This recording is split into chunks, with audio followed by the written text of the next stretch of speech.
Administration sources say the White House wanted to trick Libyan leader Muammar Gaddafi into thinking the U.S. was planning another raid. But President Reagan today denied published reports he misled the American media to undermine Gaddafi. Secretary of State George Schultz defended the use of psychological warfare. He said even if it means telling lies. And a published report on comments Schultz made about giving Gaddafi AIDS is getting flack from many in the gay community. Tim Eulinger reports. According to sources quoted in the Washington Post, Libyan leader Muammar Gaddafi's wardrobe was the subject of jokes by President Reagan and Secretary of State George Schultz at a meeting in August.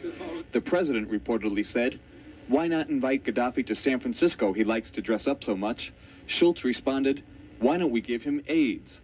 Other officials at the meeting laughed, according to the Post. The State Department refused comment. I think you really have to get a bit physical and get taught to a doctor. But at the Gay Men's Health Crisis, a center for AIDS patients in New York, the remarks drew an angry response. Secretary of State Schultz and President Reagan show a great deal of cruelty, a great deal of insensitivity, and I think should be ashamed of their remarks. At a time when the only proven therapy we have to stop AIDS is education, our great communicator, as the president is called, has utterly and completely failed. The director of a national gay rights group said the reported jokes were the worst type of slurs. The president and the secretary of state are engaging in stereotypes of the sort that wouldn't be tolerated if they were dealing with women, if they were dealing with blacks.